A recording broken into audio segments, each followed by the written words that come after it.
Bienvenue à toutes et à tous. Nous sommes ravis de vous avoir avec nous ce soir pour partager ce moment, cette table ronde qui fait partie de la série des événements que nous organisons dans le cadre de la célébration des 10 ans du Fonds Hélène et Édouard Leclerc. Il y aura d'autres événements, on vous conviera à d'autres rendez-vous, j'en parlerai un petit peu plus tard. Mais pour l'heure, je vais vous présenter donc les protagonistes de cette discussion. Michel-Édouard Leclerc, président du Fonds Hélène et Édouard Leclerc. Claire Jacquet, directrice du Fonds régional d'art contemporain Nouvelle-Aquitaine. Jean-Jacques Ayagon, directeur d'institution et ancien ministre de la Culture.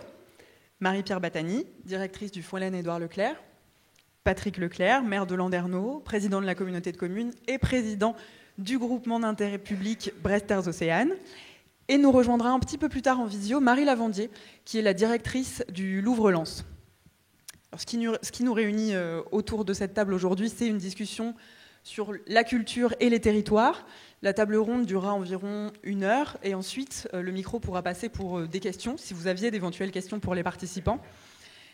Et donc l'enjeu de cette discussion, c'est de parler de la culture et de l'implantation de la culture dans des territoires qui sont très spécifiques, dont on sera amené à parler, comment de nouveaux lieux, de nouvelles structures se sont implantés sur des territoires très différents. En l'occurrence, ces lieux sont de nature eux aussi très différente, puisque c'est un musée à Lens, c'est un fonds régional d'art contemporain à Bordeaux, c'est un fonds de dotation à Landerneau.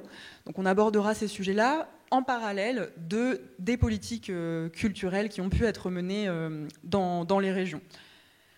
Donc je vous propose de commencer sans plus tarder, et j'ai une première question à vous adresser, Michel. Est-ce que, en quelques mots, vous pouvez nous raconter quelle est l'intention du fonds quand il apparaît à Landerneau en 2012 ? Bonjour à tous, heureux d'être parmi vous. Tous les prétextes sont bons pour moi pour revenir au pays. Et en l'occurrence, c'est plus qu'un prétexte, c'est une fête. Landerneau, évidemment, c'est cette capitale d'abord agroalimentaire, quand mes parents ont commencé à l'origine du mouvement Leclerc. C'était aussi une ville du mutualisme. C'est une ville qui a toujours fait du bruit, en fait. Et donc, j'ai eu mon enfance ici. Je suis le fils de mon père, mais je suis aussi le fils de ma mère. Et ma mère était passionnée de peinture, de culture, d'art. Et donc, elle m'a aidé, quand les centres Leclerc se sont développés, à développer les espaces culturels Leclerc. C'est à peu près à l'époque où on s'est rencontrés tous les deux, Jean-Jacques.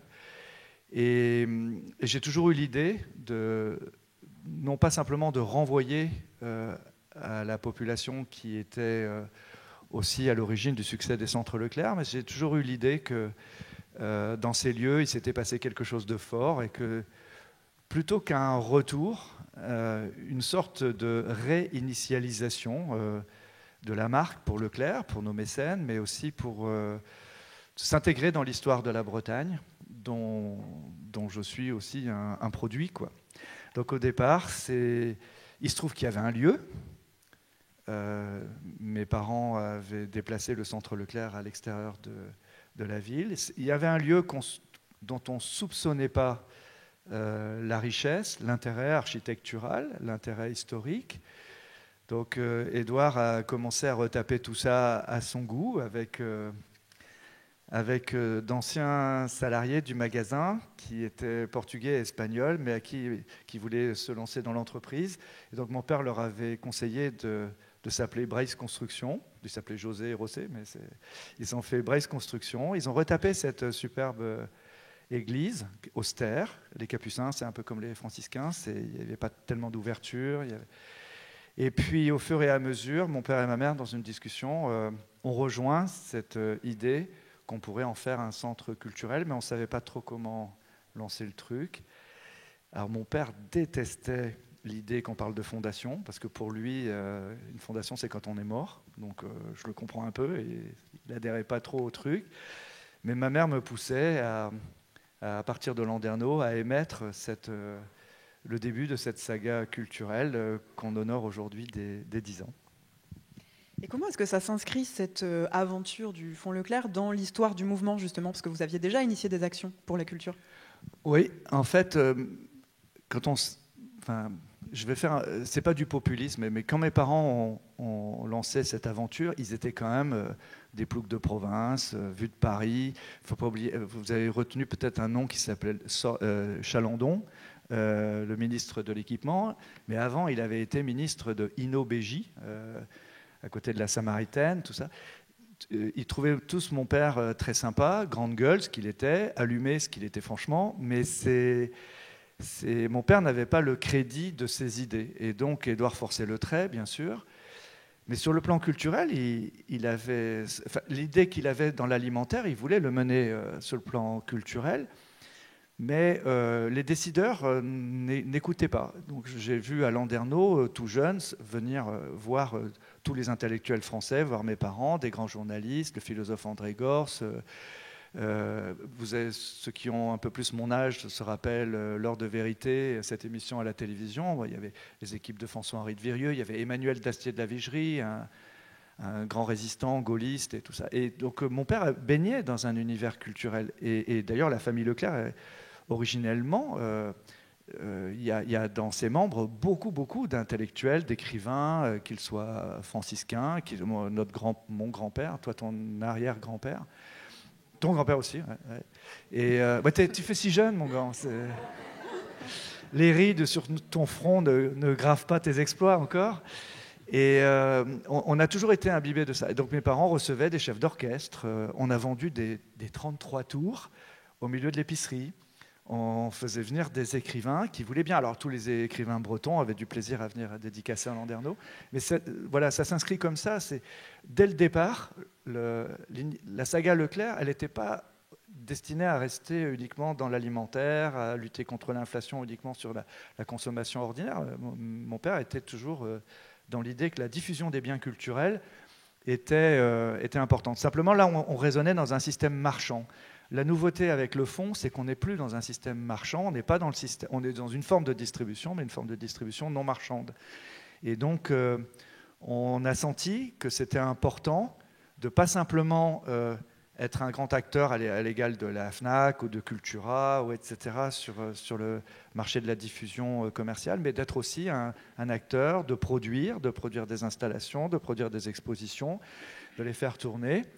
Et donc au départ, j'ai été très soutenu par ma mère, mais aussi les centres Leclerc. Il y a Olivier Bordet dans la salle, les centres Leclerc de Landerneau, les centres Leclerc de la Scarmore à côté, qui ont été les premiers mécènes avant même qu'on se soit organisé en fonds de dotation et qui nous ont aidés à faire émerger ce projet. Alors au départ, donc, je vais répondre, c'est une idée personnelle, c'est une idée familiale, mais c'est une réalisation collective dont tu fais partie, Pauline.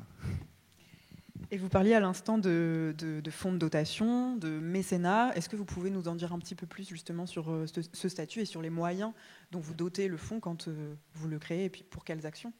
Alors, dans la distribution, on a eu cette réputation et on s'est revendiqué d'être des indépendants. On n'a jamais voulu être coté en bourse. Mon père aurait fait une crise cardiaque si on avait envisagé la chose. On a en nous ce côté que vous partagez, que les Bretons ici partagent, rebelles, indépendants, en tout cas autonomes. Et donc, l'idée de mes parents, c'était au fond, Michel-Édouard, on te laisse monter ça et les adhérents qui sont autour de toi, mais on ne veut pas dépendre de l'État, on veut pas... on ne va pas mettre un préfet à la tête de notre fondation. On est à Landerneau. Landerneau, c'est la ville du papier timbré, c'est la révolte. Et donc, finalement, on a choisi cette idée d'un fonds qui peut recevoir de l'argent défiscalisation, mais pas que. Et en même temps, c'est un fonds, on est chez nous, on choisit nos expos. Les mécènes, qui sont aussi bien des adhérents Leclerc, mais aussi des industriels, des imprimeurs de la région. Ils participent avec nous du choix de cette programmation. Bien sûr, notre directrice, votre équipe, dit les possibilités, établit les scénarios et le champ des possibles. Et en fait, l'idée d'être un fonds de dotation et pas une fondation, et encore surtout pas une fondation publique, nous laisse cette autonomie et cette possibilité de vous avoir fait vivre à la fois la 3e scène de l'Opéra de Paris, d'avoir bénéficié de la plus grande exposition Picasso, peut-être, en tout cas que jamais le Grand Ouest n'a jamais vue. Et ça nous permet aussi, alors dans notre mode de fonctionnement, d'interpeller les gens de l'art et de la culture aussi pour leur passion et non pas par leur positionnement dans la hiérarchie. À chaque exposition, on fait appel à un commissaire, voire à un comité scientifique, et à chaque fois, vos équipes, les équipes de Marie-Pierre, avec nous les mécènes, on dit à Laurent Lebon, cabinet de curiosité, est-ce que ça te dit? Laurent Lebon, aujourd'hui, est le directeur de Beaubourg, il était directeur du musée Picasso. On va chercher des personnes pour ce qu'on croit qu'elles sont, pour leur passion. Et du coup, on n'est pas dépendant d'un système hiérarchique, quoi, d'un système. Aujourd'hui, quand Jean-Jacques est avec nous, quand le directeur du FRAC Bretagne est avec nous, quand on fait des choses avec au centre de la Bretagne, enfin je ne sais plus, Olivier Kerguéhenec et tout ça, c'est des choix, ce sont des rencontres. Nous n'avons pas à nous en défendre. Nous sommes chez nous et nous bâtissons ainsi un réseau d'amis de la culture. Et pour nous, il n'y a pas d'hiérarchie de décision autrement que le succès qu'on ambitionne auprès du public. Ça fonctionne bien, je trouve, puisque ça fait 10 ans qu'on a commencé cette aventure, Marie-Pierre. Tu me rappelais tout à l'heure que tu n'as failli pas être embauchée. Hein, comment disait Olivier, on ne sentait pas que tu avais un vrai profil. Vas-y. En fait, vous cherchez une comptable. Oui. Et voilà, vous avez bien compris, on va donner toutes les raisons ou tout ce qui peut faire une linéarité de décision, etc. Mais c'est d'abord une formidable histoire de rencontre. C'est beaucoup d'affects partagés, d'ambitions partagées, et d'ailleurs d'ambitions qu'on partage aussi avec beaucoup d'habitants de Landerneau, parce qu'on n'aurait pas pu faire ça. D'abord, il y a tous les corps de métier qui ont participé à la réhabilitation de ces lieux, à l'ouverture au public de ces lieux.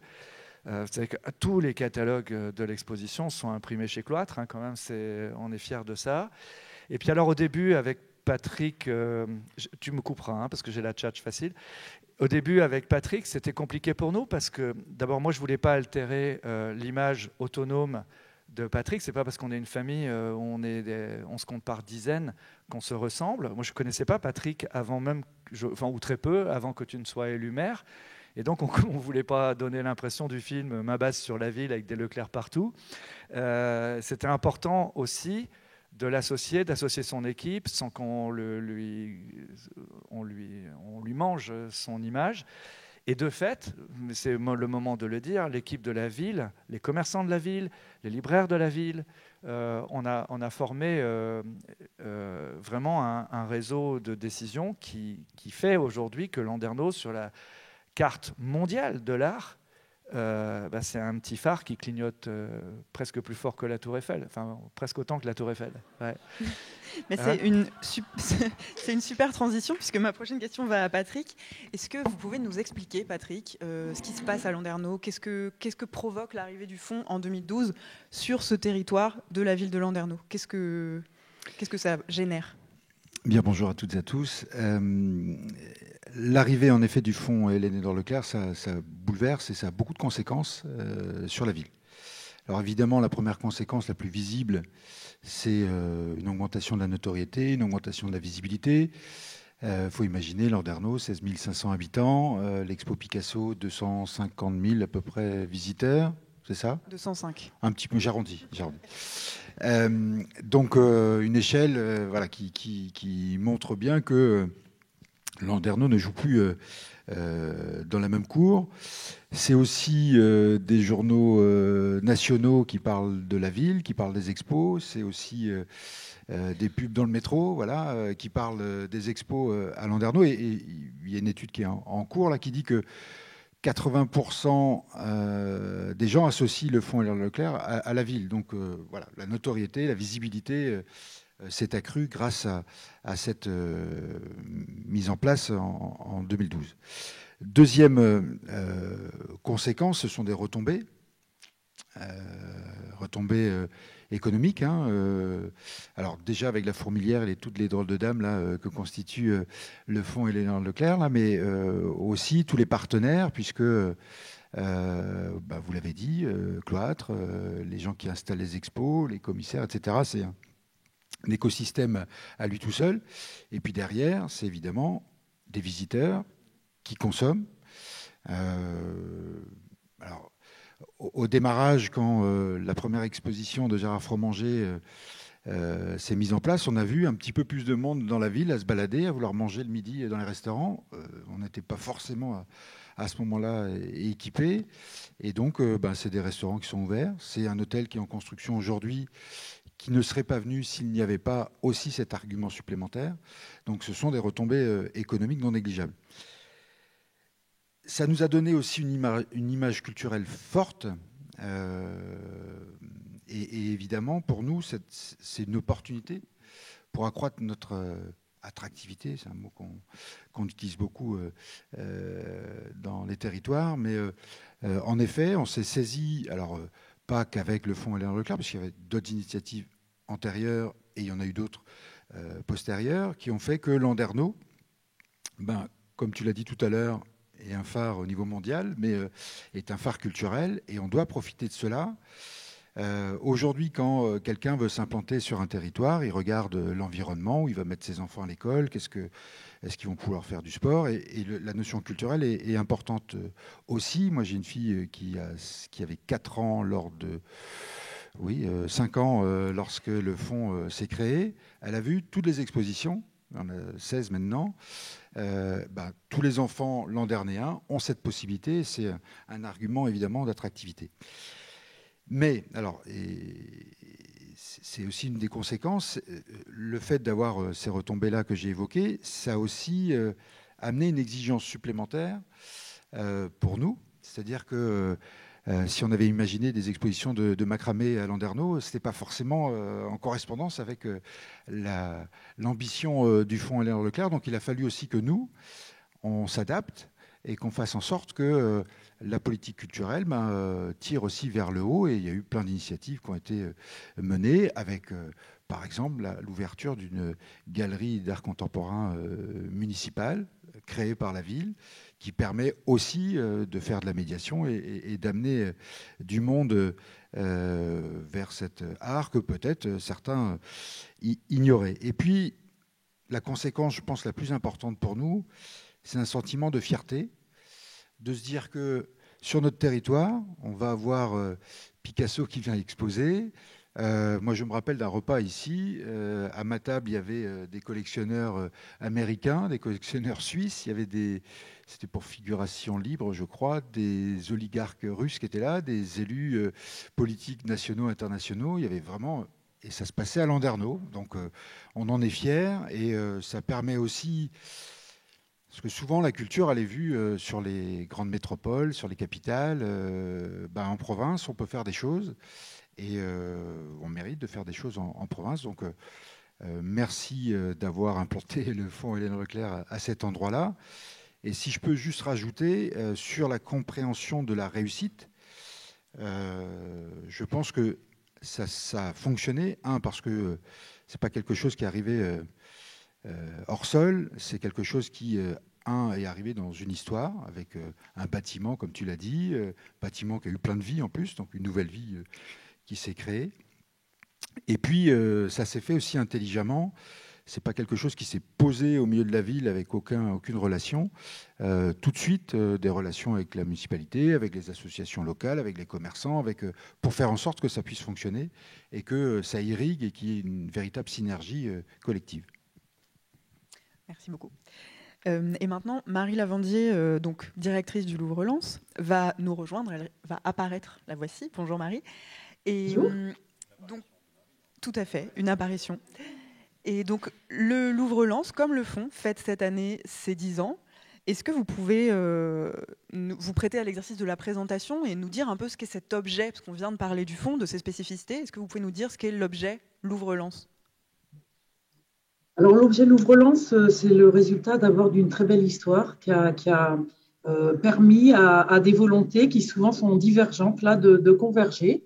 Celle de l'État, et je salue évidemment et les organisateurs de la table ronde, de m'inviter à fêter cet anniversaire conjoint, et évidemment la présence ce plateau de quelqu'un qui m'est cher, Jean-Jacques Ayagon, qui a été, je trouve, vraiment un des pères du Louvre-Lens par son intuition, ministre de la Culture, qu'on pouvait faire rayonner les collections nationales en autant de projets originaux de décentralisation, au-delà de la politique habituelle de dépôt des collections des musées d'État en région. Région aussi qui s'est mobilisée et battue pour obtenir ce qui devait être une simple antenne du Louvre à l'époque, avec l'actuelle région des Hauts-de-France qui a présenté la totalité des 7 dossiers qui avaient été présentés. Et puis surtout, je suis toujours très attachée à en parler, les habitants qui sont mobilisés dès ce dossier de candidature pour un autre Louvre, avec ici à Lens 8000 messages. Ce n'est pas une pétition, ce ne sont pas des signatures, ce sont des messages qui, je pense, ont pesé lourd dans la décision d'installer un Louvre ici à Lens, dans ce bassin minier du Nord-Pas-de-Calais dont les mines avaient fermé, plongé dans une situation économique, sociale, sanitaire extrêmement, extrêmement difficile. Eh bien là, les habitants envoyaient un message que ça avait du sens, même dans la situation où ils étaient, même très tôt. On est au tout début des années 2000, la dernière mine a fermé en 90, qu'ils estimaient que la culture, c'était une priorité et que ça comptait autant, peut-être, qu'un chèque pour une grosse usine ou une industrie, une installation industrielle. Donc, quelque part, je pense que chacun savait que rien ne remplacerait jamais les mines qui faisaient vivre 1 million de personnes sur la zone où nous nous trouvons. Donc, une rencontre, et puis de là va naître un projet d'une originalité folle, grâce évidemment au porteur principal de cette ambition, le 4e, qui était le musée du Louvre, et Henri Loiret en l'occurrence, avec un projet scientifique et culturel très original, qui était fondé sur la conviction qu'il n'y aurait pas de légitimité à cet autre Louvre si, d'une part, les visiteurs du Louvre à Paris n'y venaient pas, et si, d'autre part, évidemment, les habitants du territoire n'y venaient pas, habitants évidemment considérés comme des gens qui n'étaient pas du tout supposés fréquenter, connaître, aimer, venir dans les musées.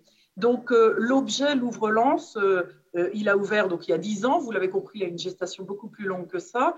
L'objet Louvre-Lens, c'est d'abord un choix, je trouve, absolument extraordinaire, d'abord d'un site qui est un ancien carreau de mine, d'une architecture contemporaine signée par l'agence Sana, qui raconte mieux que tout autre, je trouve, ce qui a voulu être fait ici, c'est-à-dire faire sauter les verrous, sauter les effets de seuil. Donc, c'est une architecture, pour ceux qui la connaissent, très transparente, très réfléchissante, habillée de métal dépoli. C'est une architecture qui s'insère donc sur ce carreau de mine, en vérité, contrairement à l'apparence qu'elle donne de flottement, d'architecture nuage, on a beaucoup dit. C'est une architecture qui est profondément ancrée dans un sous-sol, qui est un sous-sol qui a du sens ici, puisque encore une fois, c'était une mine. Donc les sous-sols sont accessibles, les réserves sont accessibles. Ce qu'on ne voit pas d'habitude dans un musée est accessible, mais surtout, c'est une architecture qui réinvente la muséographie dans la Galerie du Temps,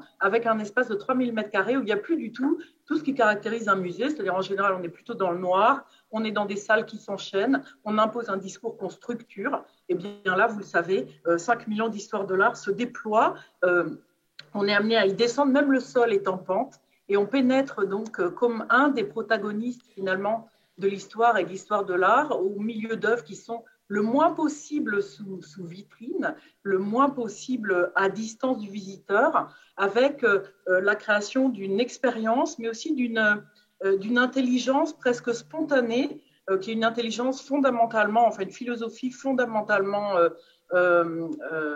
généreuse, humaniste, fondée, on l'a dit aussi, sur la conscience de la dignité de chacun et de la place qu'il occupe dans l'histoire. On comprend des choses. Et puis surtout, on comprend que le monde ne s'est pas fait chacun dans son coin, que les civilisations se sont croisées, et puis on comprend que qui que l'on soit, on a une place dans le monde et dans l'histoire. Donc vous nous racontez là une action sociale d'un côté, une action culturelle de l'autre.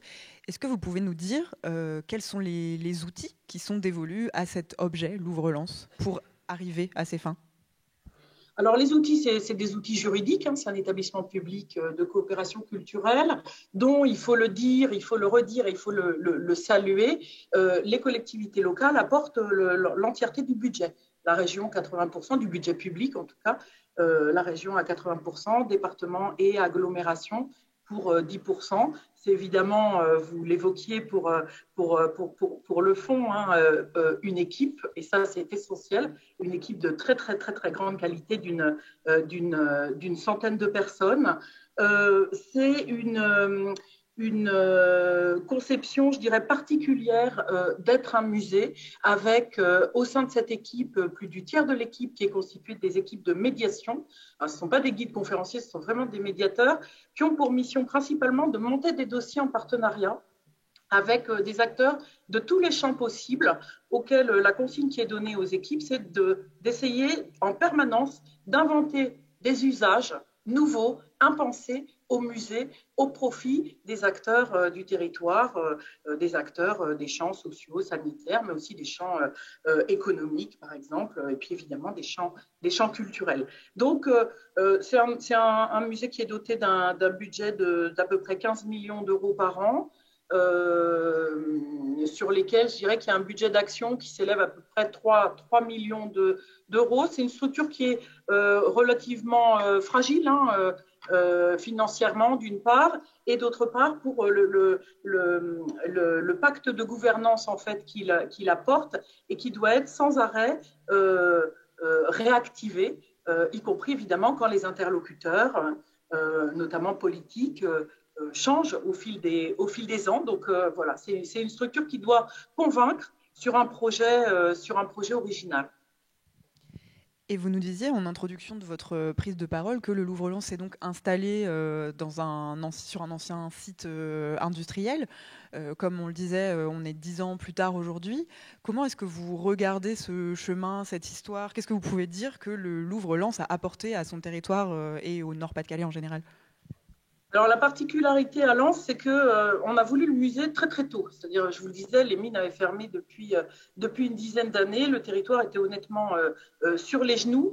Et on a voulu, alors c'est à la fois la beauté et la grande difficulté de l'exercice, on a voulu que le musée du Louvre-Lens arrive en premier comme un signal, comme un moteur, comme un catalyseur du renouveau, du redressement, pour utiliser un anglicisme, de ce territoire. Alors, 10 ans après, évidemment, bien sûr, il y a des résultats. Ces résultats, ils ne sont pas dus seulement à l'action du musée du Louvre-Lens, mais ils sont dus, encore une fois, au fait qu'il s'est intégré, je pense, dans l'esprit de tous, y compris dans l'esprit des collectivités locales, ou même et en particulier dans l'esprit des collectivités locales. Il s'est inséré dans le développement d'un environnement qui était destiné à la fois à renforcer son effet, mais aussi à en profiter. Donc, cluster numérique culturel, par exemple, structure d'ingénierie et de développement touristique à l'échelle départementale comme à l'échelle de l'agglomération, structure de développement urbain aussi, Euralance, structure dédiée justement à la mesure des impacts, etc., etc. Formation spécifique dédiée à la culture. Donc, tout cet écosystème, en quelque sorte, a pris avec des effets qui sont mesurables, même dans des choses qui peuvent paraître assez anecdotiques. Mais par exemple, maintenant, quand on recrute au musée, on a des gens qui viennent du territoire. On a donc sur l'ensemble du bassin minier sur 10 ans, on a eu par rapport à la période de 10 ans précédente 58 000 diplômés du supérieur de plus, donc un niveau d'éducation qui a augmenté, un chômage qui a baissé plus vite qu'ailleurs, mais on partait de plus loin qu'ailleurs. Et puis, ça a été dit tout à l'heure, un sentiment de fierté qui rend aussi le territoire à nouveau attractif pour ce qui est un de ces enjeux d'avenir, à mon avis, qui est de réinstaurer de la mixité sociale dans l'ancien bassin minier. Je dois dire qu'il s'est passé quelque chose en même temps que l'ouverture du musée du Louvre-Lens, qui était l'inscription, et vraiment sous la volonté d'habitants qui se sont mobilisés pour ça, l'inscription pour la première fois à l'échelle mondiale du bassin minier du Nord-Pas-de-Calais, enfin du patrimoine minier du Nord-Pas-de-Calais au patrimoine de l'humanité. Donc Louvre-Lens plus inscription, effectivement, ont provoqué, je crois, la mise en mouvement de ce territoire qui doit, encore une fois, toujours aujourd'hui d'ailleurs, se réinventer, se remettre de l'arrêt d'une activité industrielle unique et majeure, mais un territoire qui doit aussi, et là je crois que l'action du musée est vraiment essentielle, donner une place à chacun et à chacune de ceux qui y vivent. Donc cette dimension-là du supplément d'âme, ça a été dit aussi pour Landerneau, une fréquentation qui est énorme, c'est 550 000 visiteurs par an au musée du Louvre-Lens, c'est une ville de 30 000 habitants quand même. Je vous laisse imaginer si le Louvre-Paris faisait un tel ratio par rapport au nombre d'habitants de Paris. Mais surtout, c'est un public qui est plus fidèle, plus populaire, moins habitué des musées qu'ailleurs. C'est un public qui est plus local aussi. C'est un public qui est revenu très vite d'ailleurs au moment de la fin des confinements, avec un public qui c'est 70% de public régional, 20% qui vient de l'agglomération. Et puis effectivement, voilà un public qui se sent chez lui, un public aussi, je dirais, qui a une place. C'est-à-dire qu'on n'est pas dans une logique descendante, on n'est pas dans une logique de fréquentation, on n'est pas dans une logique d'usager, on est vraiment dans une logique de relation, avec d'ailleurs des réflexions de notre côté pour l'avenir, pour que le public puisse s'emparer encore davantage du musée, y compris dans ses organes de gouvernance. On a commencé par notre projet scientifique et culturel qu'on a refondé il y a 5 ans, avec 1200 personnes qui ont contribué à sa rédaction, et donc un projet scientifique et culturel très original pour un musée, avec notamment des engagements forts du musée dans les champs sociaux et dans le champ écologique. Donc un vrai pari réussi. Un pari qui est... Non, je ne dirais pas ça, parce que c'est un pari de longue haleine. Encore une fois, c'est une guerre, ce qui se joue ici. Vous aussi, vous vous engagez sur les 10 ans à venir. Mais on a marqué des points, et on va continuer en approfondissant. Moi, je crois que le musée du Louvre-Lens doit profiter aussi davantage de la présence des réserves du musée du Louvre maintenant à quelques encablures. Je crois qu'il doit absolument réfléchir à faire une place plus importante aux artistes vivants, mais qu'il s'agisse pas seulement des arts plastiques, mais aussi une approche un petit peu conjointe de tous les arts vivants, y compris le spectacle vivant. On a une très belle salle de spectacle, mais je pense qu'il faut maintenant sortir d'un clivage où il y a d'un côté le spectacle vivant, de l'autre l'art contemporain. Et puis on va engager à partir de l'année prochaine un cycle très important sur l'écologie, sur la nature, qui sont évidemment dans un territoire industriel, toujours, pas post-industriel, industriel, des enjeux particuliers, et puis des enjeux aussi et des sujets qui alimentent beaucoup potentiellement beaucoup de bonheur, beaucoup de joie pour les habitants, mais aussi une meilleure santé. Donc on a un parc de 20 hectares dont on se sert beaucoup, et un des enjeux pour les années qui viennent, c'est de le compléter, notamment peut-être avec des constructions à venir dans ce parc, ce qui faisait d'ailleurs partie du projet d'origine. Merci beaucoup Marie pour ce partage d'expérience.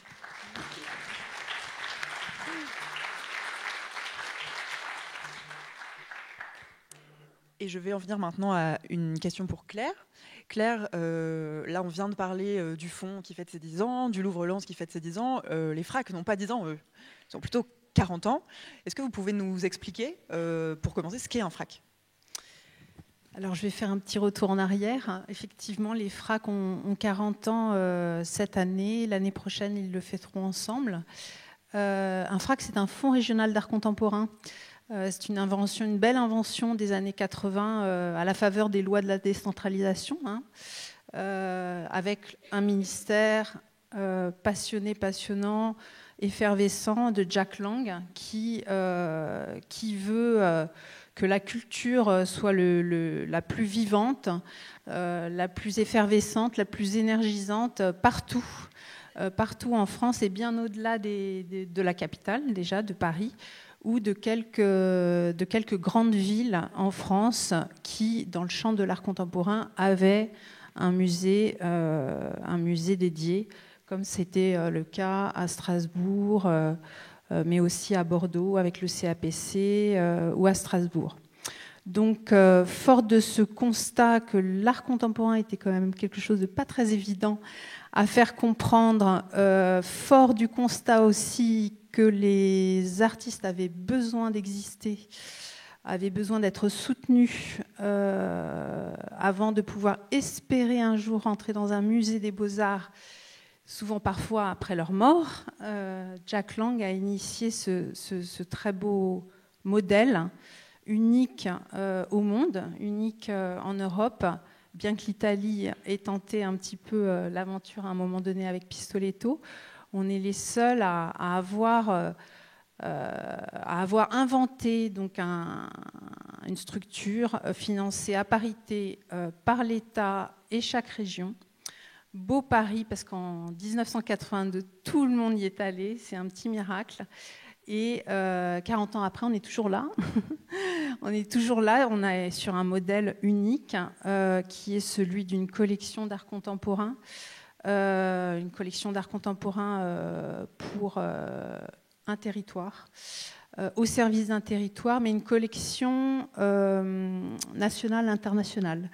Qui est là pour observer tous les artistes de toutes les disciplines, avec une attention particulière aux artistes qui vivent en région, évidemment. Voilà, donc pour la petite histoire des 40 ans des FRAC. Très bien. Et pour s'intéresser plus particulièrement au FRAC Nouvelle-Aquitaine, dont vous êtes la directrice, est-ce que vous pouvez nous expliquer un peu, nous raconter quelles sont les actions majeures qui ont été menées depuis que vous êtes à la tête de ce FRAC ? Alors, j'ai un petit peu réfléchi à votre question avant. Alors, on a fait énormément de choses, donc ce serait quand même difficile de vous résumer les choses en 2-3 minutes.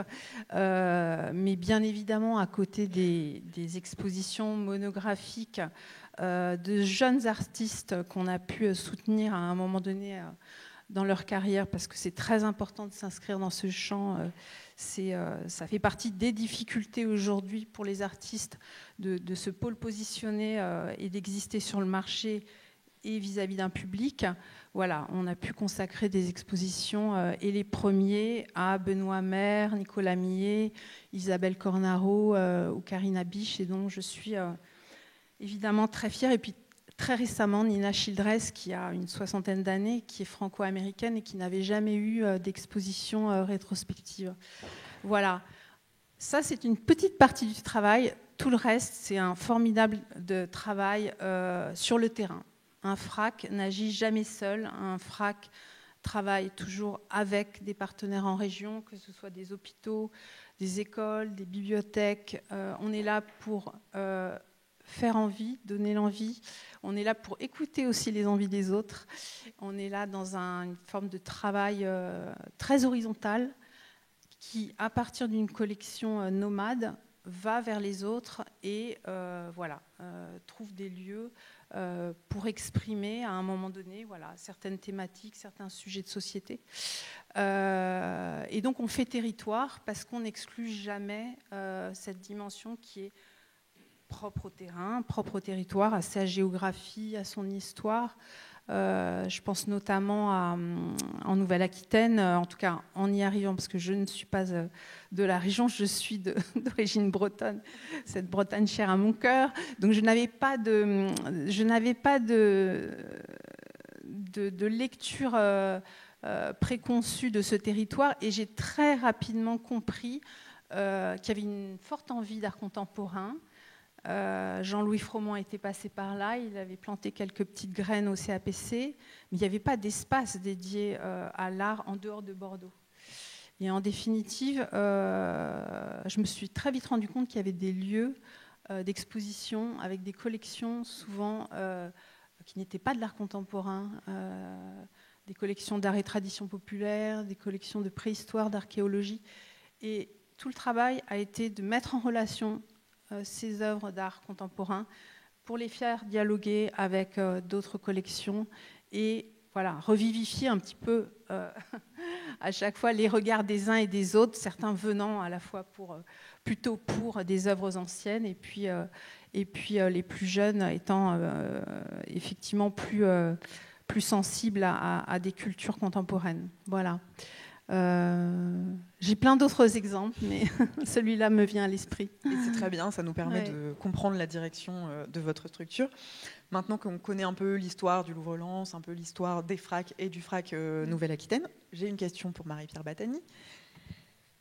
Quelles sont les spécificités d'un fonds de dotation et du fonds de dotation Hélène et Édouard Leclerc dans le paysage institutionnel de la culture? Bonsoir. Je crois que ce qui est super intéressant et ce qu'on a réussi à réunir autour de cette table, c'est, et vous venez de le rappeler, tu viens de le rappeler, Claire, le FRAC, ça s'inscrit dans un modèle d'action, le fonds Hélène Édouard Leclerc dans un autre modèle d'action. Alors bien sûr qu'on a participé à créer, parce que pour le coup, je ne crois pas à ce jour qu'il existe d'autres fonds de dotation qui fonctionnent à la manière dont on l'orchestre, nous, à Landerneau. Mais dans tous les cas, on voit bien que l'outil juridique va simplement être le moyen de mener une action et de mener des actions qui se ressemblent. L'expérience Louvre-Lens, elle ressemble vraiment beaucoup à celle qu'on mène ici à Landerneau, celle que vous venez de décrire à travers des actions qui vont toucher des cibles de public, qui vont permettre de fédérer sur un territoire, quel que soit en fait l'outil juridique, fonds de dotation ou EPCC ou on est tous dans la recherche de moyens qui vont permettre de faire les choses. Et là, en l'occurrence, on est dans le secteur de l'action privée pour la culture. Et dans ce secteur-là, eh bien, les acteurs privés vont se doter des outils qui sont mis à leur disposition pour pouvoir mener leur action. Et ça renvoie beaucoup à l'histoire. Ça renvoie beaucoup à l'histoire des entités, des entreprises, des personnalités qui portent les projets et qui vont se reconnaître ou pas dans l'outil qui est mis à leur disposition par rapport à leur structure même. Et donc cet outil, ce statut, pour quelles actions concrètes? Je crois que Michel ne me contredira pas. La formule qu'on utilise beaucoup, c'est la vôtre. Hein. On vous l'a volée, mais c'est en même temps le mot d'ordre de tout ce qu'on fait au fonds Hélène Édouard Leclerc. Et nous sommes des médiateurs, nous sommes des passeurs, et on est beaucoup identifiés par rapport aux grandes expositions d'art qu'on a proposées, un Picasso, un Giacometti, un Henri Moore ou un Dubuffet, mais l'enjeu du fonds Hélène Édouard Leclerc pour la culture, c'est vraiment la culture. Et il y a d'autres très grands projets qui nous identifient, ces cabinets de curiosité, c'est les expositions de bande dessinée qu'on a programmées. Et c'est ça qu'on est. On est des médiateurs entre des faits de culture, des faits de société et des publics. Donc l'accessibilité à l'art pour tous, c'est, je crois, au cœur de ce que vous avez décrit tout à l'heure, l'action du mouvement Leclerc depuis toujours vis-à-vis de la démocratisation des biens de la culture. Et à Landerneau, ce qui se passe, c'est ça, c'est la démocratisation de l'accès à la culture pour tous, mais à travers des rendez-vous qui mobilisent vraiment les gens et qui fédèrent. Et donc 10 ans d'aventure au fond, quand tu regardes un peu en arrière, qu'est-ce que tu as envie de souligner? S'il y avait une chose dont tu veux parler là maintenant pour résumer ces 10 ans. Alors j'avais prévenu que ce serait le moment émotion. Maintenant parce que 10 ans pour nous, et je reconnais, alors on ne vous distingue pas très bien dans la salle, mais on reconnaît beaucoup de visages amis, et parmi les visages amis, ah bah voilà, lumière sur la salle. On reconnaît beaucoup de visages amis, et moi, ce que je retiens de ces 10 ans d'aventure totale au fond Hélène Édouard Leclerc, c'est ça en fait, c'est 10 ans d'amitié qui se sont construites à travers des rencontres, qui donnent lieu à des projets, qui donnent lieu à des collaborations, qui construisent l'aventure. Et l'aventure, c'est vous et c'est les publics. Donc moi, si tu me poses la question de ces 10 ans, c'est vraiment ça, quoi. C'est 10 ans de vie, en fait. Qu'est-ce qu'on a fait à Landerneau? On a partagé 10 ans ensemble, on s'est retrouvés et on a construit peut-être un truc qui nous dépasse un peu. Jean-Jacques, en tant qu'ancien... Si tu veux bien, moi je pense qu'il faut que vous ayez conscience, ou j'aimerais faire passer aussi cette idée que même s'il y a des initiateurs, si nous avons des grands parrains, des artistes qui nous ont accompagnés, etc., on a fait œuvre technique, œuvre c'est du travail, et on a eu la chance, non, on a eu le talent, voilà, le talent qu'on mérite, c'est d'avoir recruté une équipe d'enfer.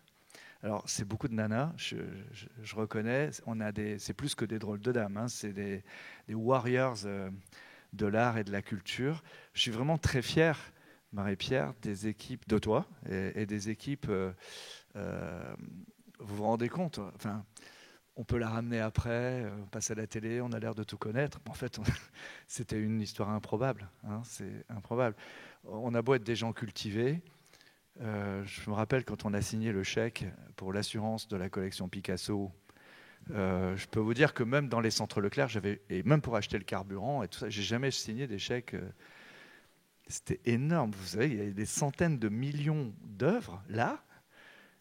Dans l'ancien magasin, des centaines de millions d'œuvres, et il y avait la FNSEA en plus qui voulait faire le tour et qui voulait rentrer dans la ville. Moi, je me rappelle que quand on a signé le contrat d'assurance, on voulait vite signer le contrat d'assurance, mais c'était très cher, très cher. Et c'est pareil, quand Jean-Jacques nous a fait le plaisir tout de suite de nous soutenir, on a eu quelques belles personnes comme ça qui ont cru en nous, mais honnêtement, par exemple, quand on a fait l'exposition Chagall, c'était avant ces tensions la Russie et le reste du monde. Et en fait, il y avait des créanciers de l'État russe qui réclamaient de piquer les tableaux et pour se sucrer sur le dos de l'État russe. Donc il a fallu que Jean-Marc Ayrault signe un décret officiel pour Landerneau pour que les œuvres de Chagall, c'est un lapsus, les planches, les peintures de Chagall puissent venir à Landerneau et ne pas être saisies, quoi. Donc on fait dans ces 10 ans une belle réalisation, mais pour nous c'est une aventure. Enfin, c'est la nôtre, c'est la vôtre. On n'aurait que des anecdotes. Oui, c'est ça, c'est des heures d'anecdotes. C'est des heures d'anecdotes. Mais je voudrais insister sur donc cette équipe, cette belle équipe aujourd'hui qui construit au jour le jour l'avenir du fonds.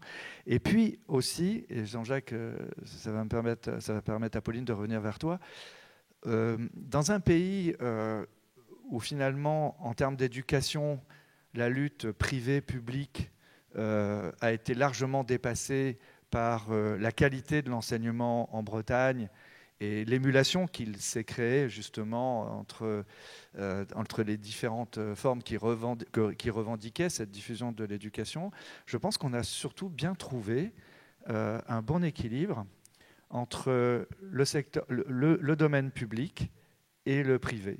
Au point que d'ailleurs, quand on discute au niveau du FRAC, que ce soit pour la ville ou que ce soit dans le cadre de notre coopération Landerneau, quand on discute aussi bien avec la galerie de Huelgoat qu'avec le musée de Pont-Aven, au fond, nos structures nous sont propres, c'est notre histoire, elles disent comment on se finance ou comment on agit, mais la force de ce qui est en train de se passer dans l'Ouest breton, c'est qu'au fond, on n'en fait pas des querelles de chapelle. On a vécu ça pendant très longtemps. On n'en fait pas des querelles de village.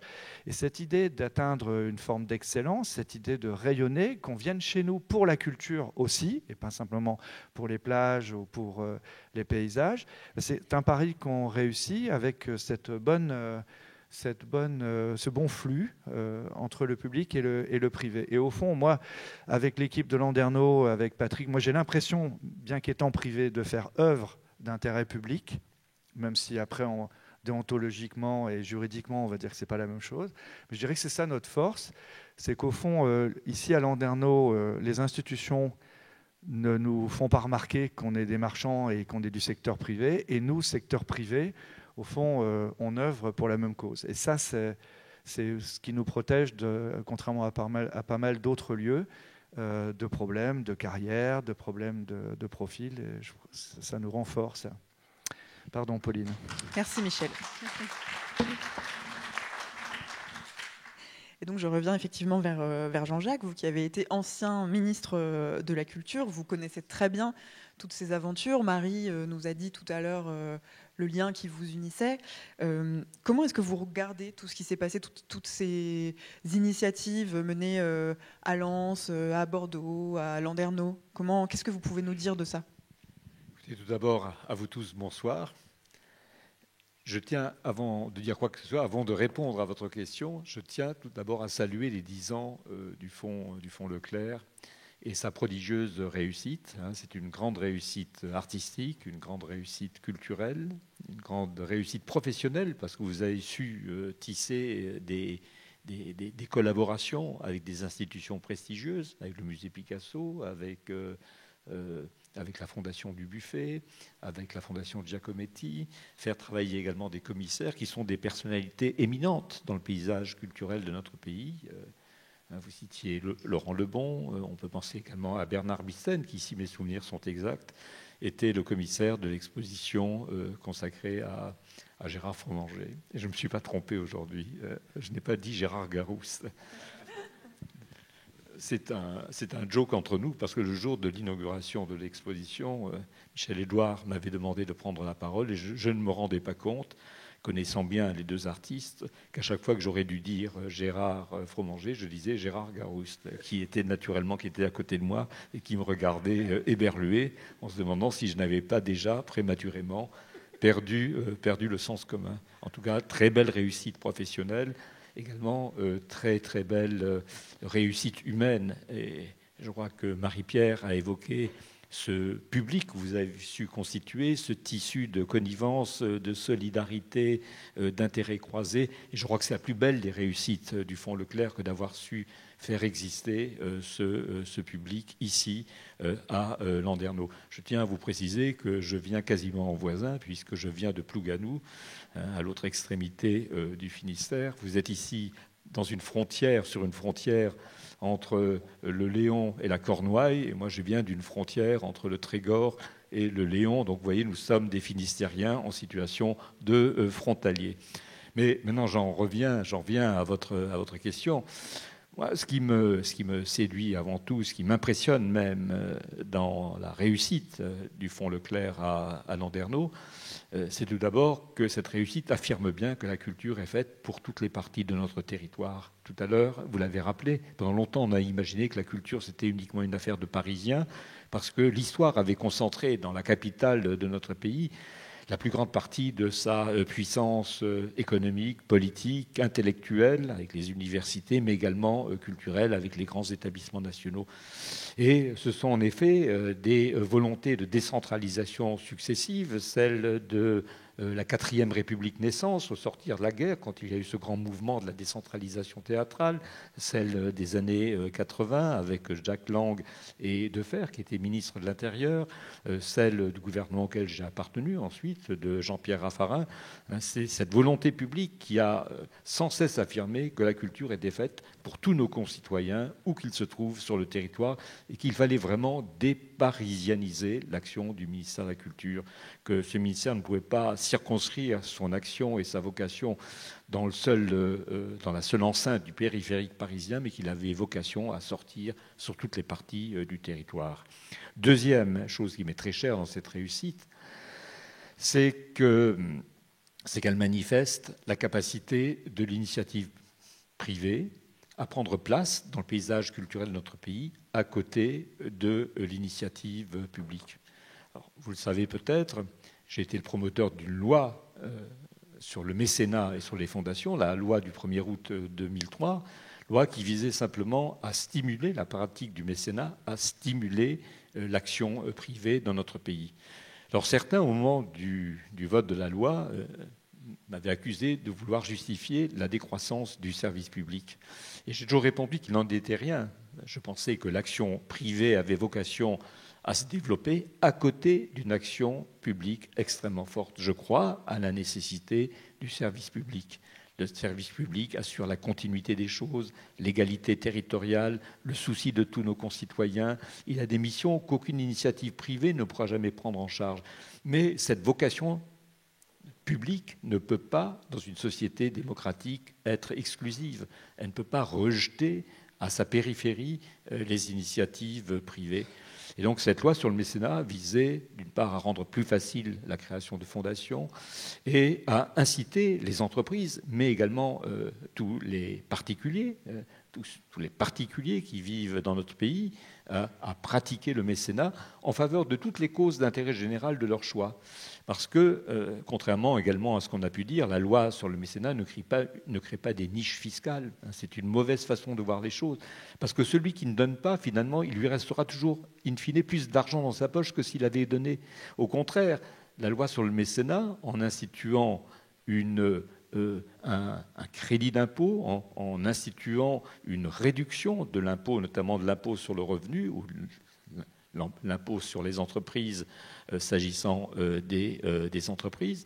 Cette loi incite finalement et les particuliers et les entreprises à payer une sorte d'impôt supplémentaire et à choisir dans tous les champs de l'intérêt général celui qui leur paraîtra le plus prioritaire, le plus digne d'un intérêt particulier. Finalement, cette loi institue chacun d'entre nous, chacun de nos concitoyens, comme une sorte, selon son choix, comme un ministre de la Culture, un ministre de la Santé, un ministre de l'Éducation, un ministre des Sports, selon qu'il porte son mécénat sur telle ou telle cause d'intérêt général. Donc pour ma part, je crois au caractère tonique, au caractère dynamique de cette collaboration ou de cette intervention conjointe de l'action publique et de l'action privée sur un territoire.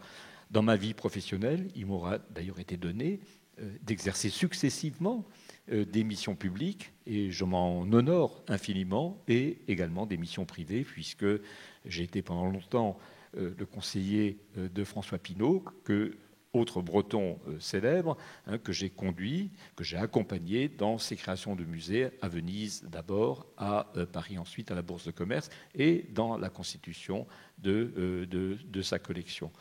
En tout cas, il faut sortir de cette vision antagonistique des choses qui opposerait le privé et le public. Ce n'est pas l'un ou l'autre, ce n'est pas l'un contre l'autre, c'est l'un et l'autre ensemble pour la même cause, pour la cause de la culture en l'occurrence.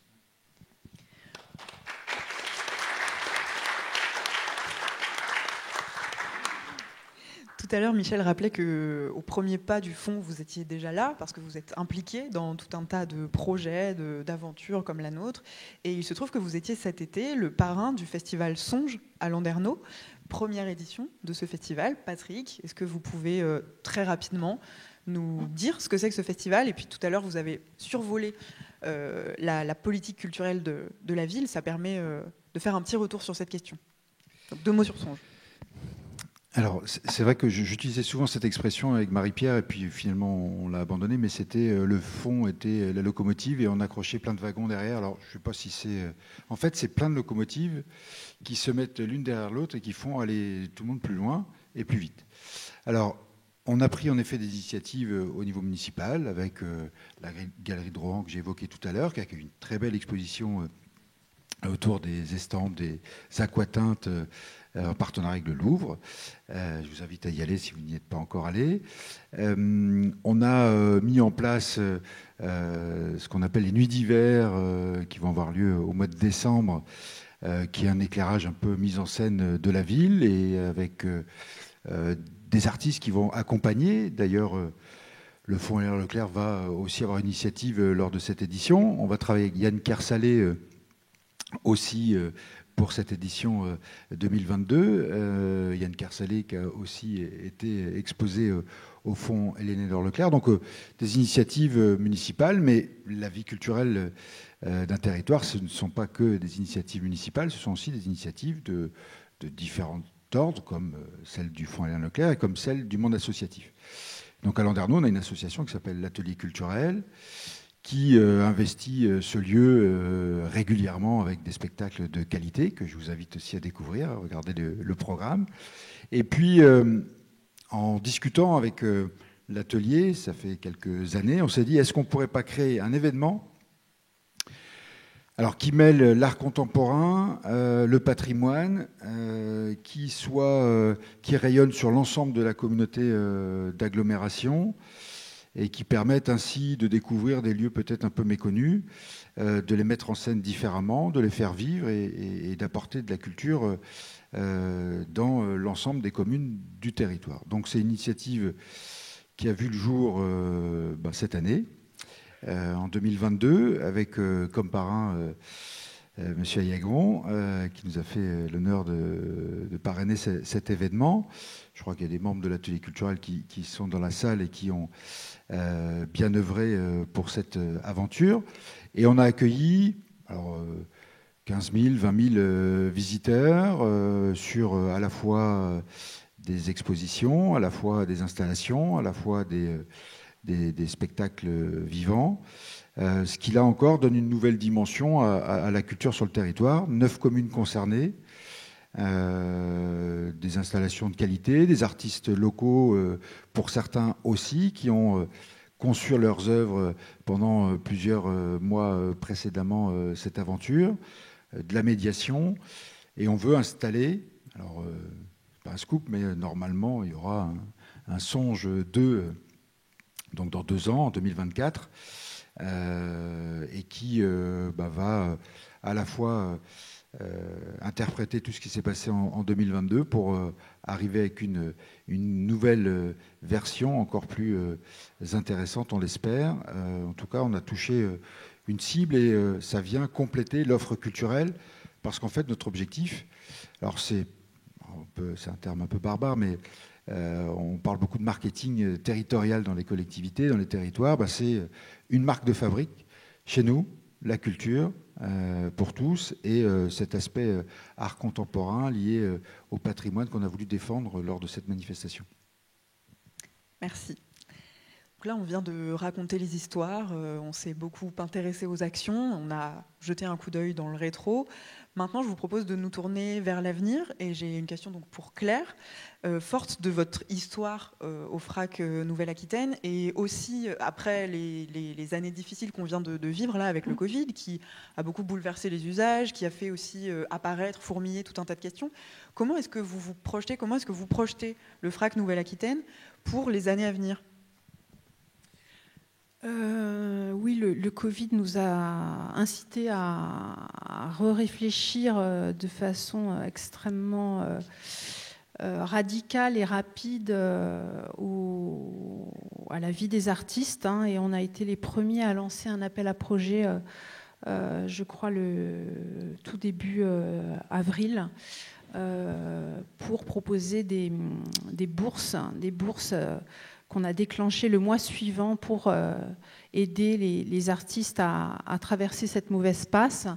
Ça a été l'occasion assez fantastique de connaître un vivier d'artistes en région Nouvelle-Aquitaine, et à partir de là, en tout cas à l'avenir, je crois que notre rôle est de porter cette attention beaucoup plus soutenue à ces créateurs qui ont fait un choix difficile d'une activité qui n'est pas toujours salariée, une économie donc fragile, et donc la région et son président Alain Rousset a souhaité lancer un chantier de commande photographique cet été, un chantier assez ambitieux, de façon à aussi essayer de comprendre quelle était cette nouvelle région, Nouvelle-Aquitaine, puisqu'elle est composée aujourd'hui de 3 anciennes régions, le Limousin, le Poitou-Charentes et l'Aquitaine.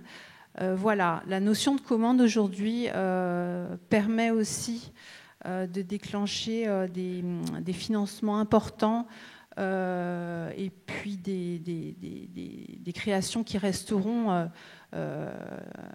très ambitieuses aussi pour la région, parce que c'est une manière aussi de se voir aujourd'hui dans quelle situation nous sommes écologiquement, socialement, géographiquement, dans ces paysages, dans ces gisements de population, dans ces aspirations aussi, sans oublier la jeunesse, parce que ça fait peut-être partie aussi des choses qui me sont chères et qui nous touchent particulièrement. Il faut qu'on puisse intéresser les publics jeunes, mais qu'on soutienne aussi les jeunes artistes.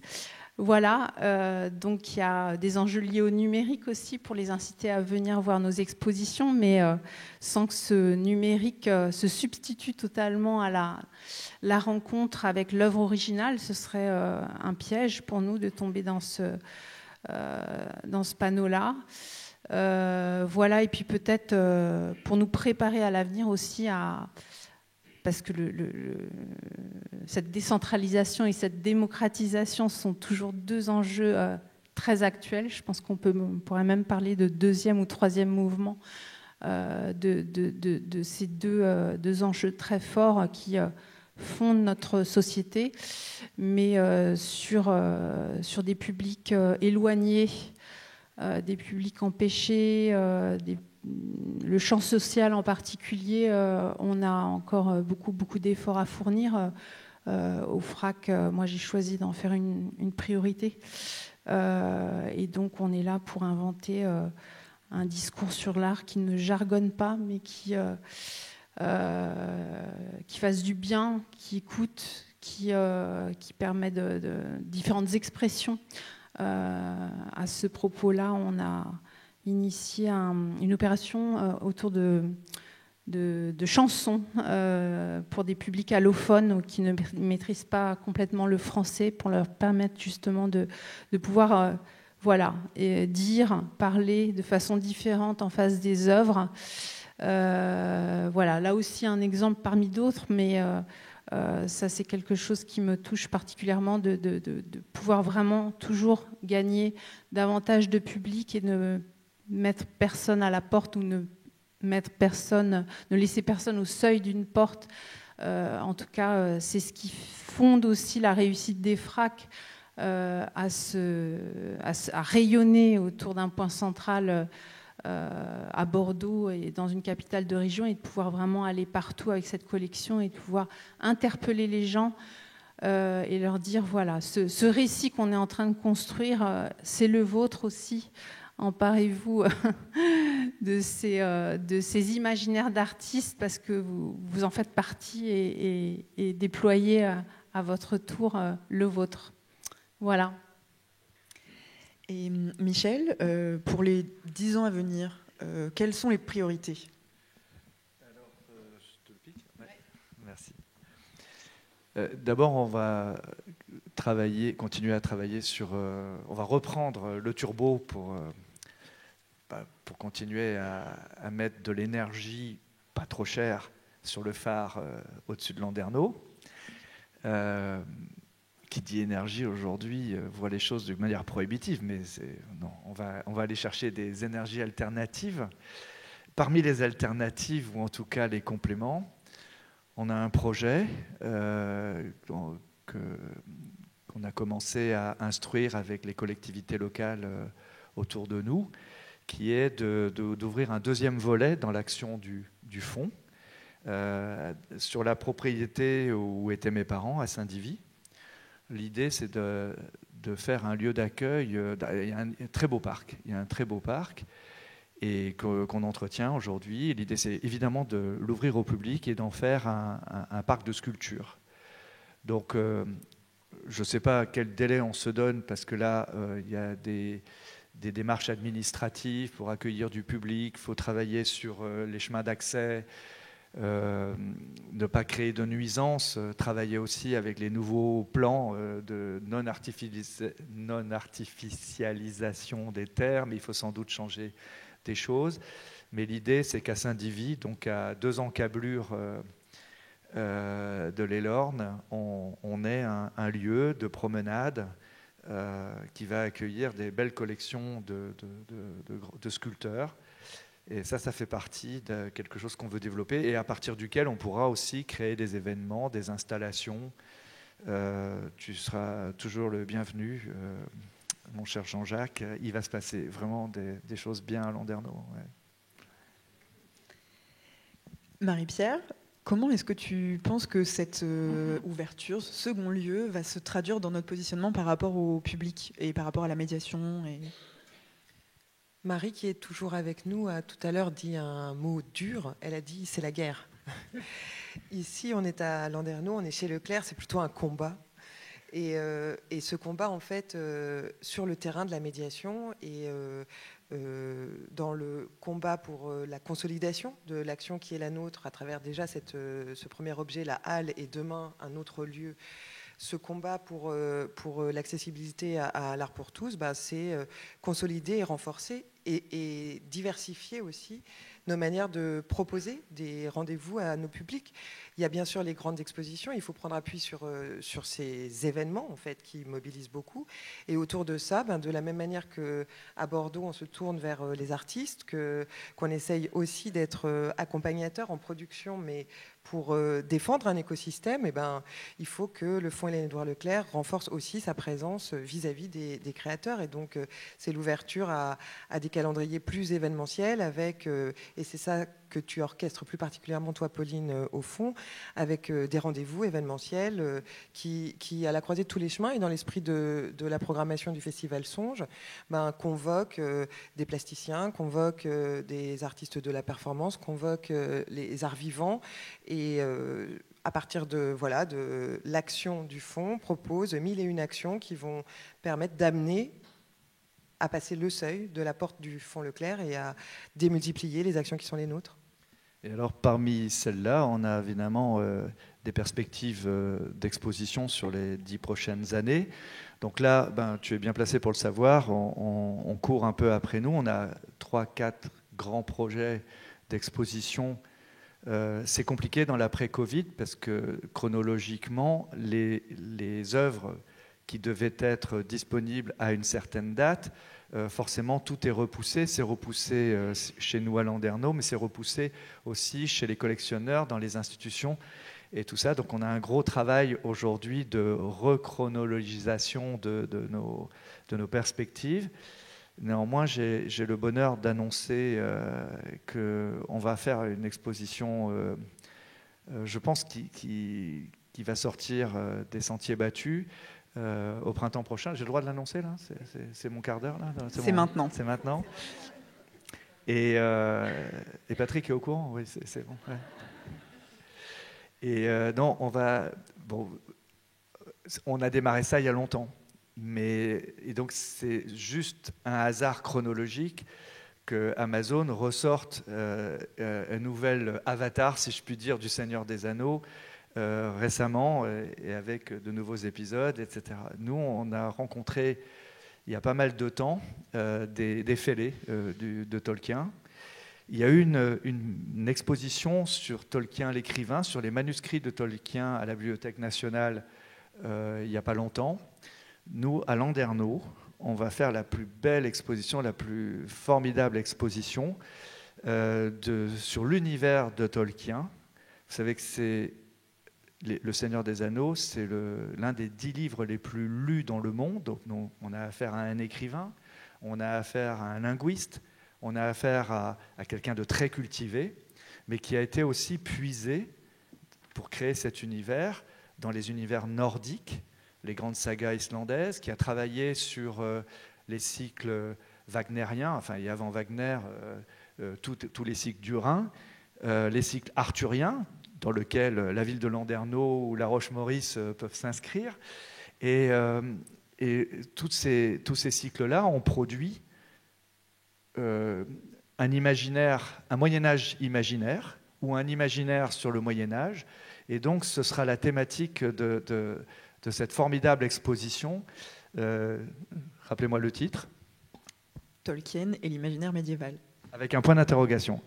Et donc, nous allons faire venir des œuvres d'abord de travail qui ont permis à Jackson de faire la première version, enfin, c'est pas la première version, la troisième version du film Le Seigneur des Anneaux. Nous allons avoir des éléments de scénographie, etc. Il y a un artiste qui s'appelle John O, qui vit aujourd'hui en Suisse, qui a peint toutes les scènes avant même que le réalisateur Jackson envoie des équipes en Tasmanie, en Nouvelle-Zélande, en Nouvelle-Écosse, etc. Donc il y aura tout cet univers rassemblé. Mais c'est donc un livre qui a suscité des représentations cinématographiques, des représentations sous forme de peinture, qui a aussi énormément compté de spectateurs à travers les jeux vidéo, des carteries, énormément d'objets. Le Seigneur des Anneaux et Tolkien, enfin l'univers de Tolkien a inspiré énormément de productions artistiques qui n'ont pas encore le droit à ce regard, disons, dessachant comme objet d'art, mais que nous estimons en tout cas avoir fait société et suffisamment auprès des jeunes générations et jusqu'à ceux qui ont 50 ans déjà très marqués. Nous allons présenter cela à Landerneau en avant-première. Mais c'est aussi une interrogation sur le Moyen-Âge, sur la manière dont on regarde l'histoire, dont on le légende, dans tous les sens du terme. Et donc, ce sera une exposition qui sera confiée à la fois à des spécialistes de ce qu'on appelle l'heroic fantasy. C'est un genre surtout anglo-saxon, mais qui, pour les amoureux de la bande dessinée, ça fait florès, quoi. Ça attire ce monde de l'édition, mais aussi des spécialistes de l'histoire, des géographes, puisqu'évidemment, on est dans des querelles de royaumes, et là, ça va faire sens de manière contemporaine. Et donc, à l'occasion de cette exposition, vous verrez donc des œuvres majeures du Moyen-Âge, du supposé Moyen-Âge, ou telles que les romantiques, les pré-raphaélites, les symbolistes ont pu imaginer ce Moyen-Âge ou cet imaginaire. Voilà. Donc ça, c'est dans la besace de Leclerc-Landerneau. Il y aura beaucoup de monde. Ce sera entre déménager Ernest, lui rendre tout ce qu'on lui a piqué dans l'atelier chez lui et reprogrammer cette exposition. Ce sera sans doute vers le mois de juin que nous vous inviterons à inaugurer ça. Et alors évidemment, toute l'équipe du fonds travaille sur une programmation ultérieure. Et nous comptons bien reprendre donc le rythme des grandes expositions qui a été le nôtre, en essayant de vous étonner aussi. Et nous, comme vous l'avez bien compris, je ne vais pas dire en même temps entre guillemets parce que c'est une marque déposée, mais nous allons aussi faire notre apprentissage. Mais je vous prie de croire que ça va faire beaucoup de bruit dans Landerneau.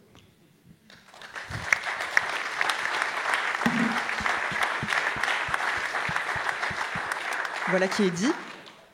Donc sur ces belles perspectives, je propose de faire passer un micro ou 2 micros dans la salle pour les éventuelles questions que vous pourriez avoir à poser.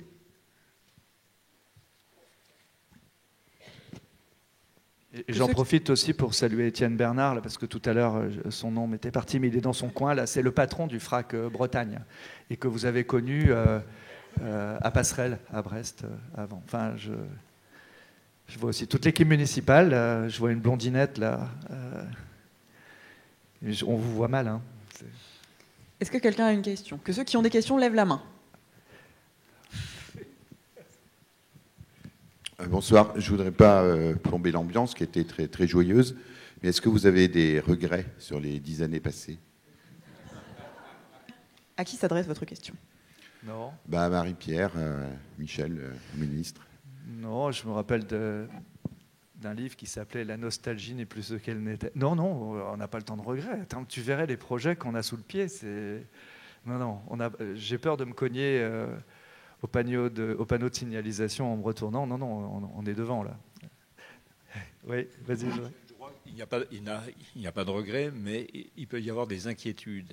Notamment aujourd'hui, il y a 2 indices qui peuvent inquiéter, un indice conjoncturel et un indice structurel. L'indice structurel, c'est que depuis des années, les études du ministère de la Culture sur les pratiques culturelles des Français indiquent que l'action culturelle, qu'elle soit privée ou publique, a beaucoup de mal à assurer le renouvellement des publics et la diversification des publics. Alors certes, il y a eu quelques progrès, mais ces progrès sont quand même infimes. Cela signifie qu'une bonne partie de nos concitoyens, des gens qui vivent dans ce pays, restent un peu extérieurs à l'énorme offre culturelle qui se présente à eux. Donc il y a toujours à faire un travail conséquent avec l'éducation nationale, avec tous les acteurs de la vie sociale et de la vie publique, pour que le public le plus large possible soit intéressé par ce que nous leur présentons. Deuxièmement, il y a un indice conjoncturel inquiétant également. Il est consécutif à la crise sanitaire, au Covid. Et on a bien constaté ces derniers temps que dans beaucoup de lieux de culture, le public ne s'était pas reconstitué à la fin de la crise sanitaire. Ça frappe notamment certaines activités comme celle du cinéma, celle du spectacle vivant, peut-être un peu de façon moindre le patrimoine et la création plastique. Néanmoins, là aussi, c'est un indice auquel il faut être extrêmement attentif.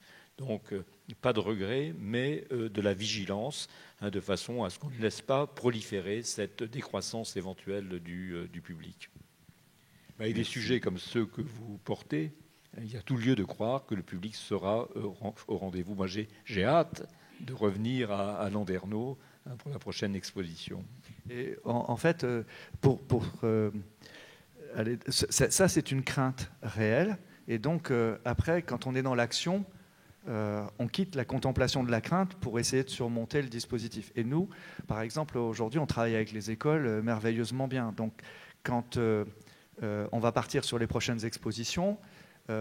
Les enfants et les professeurs sont très préconisateurs. Donc c'est une manière aussi de repartir sur un discours d'offre pour aller vers le public. Je pense que aussi, on n'a pas de ligne.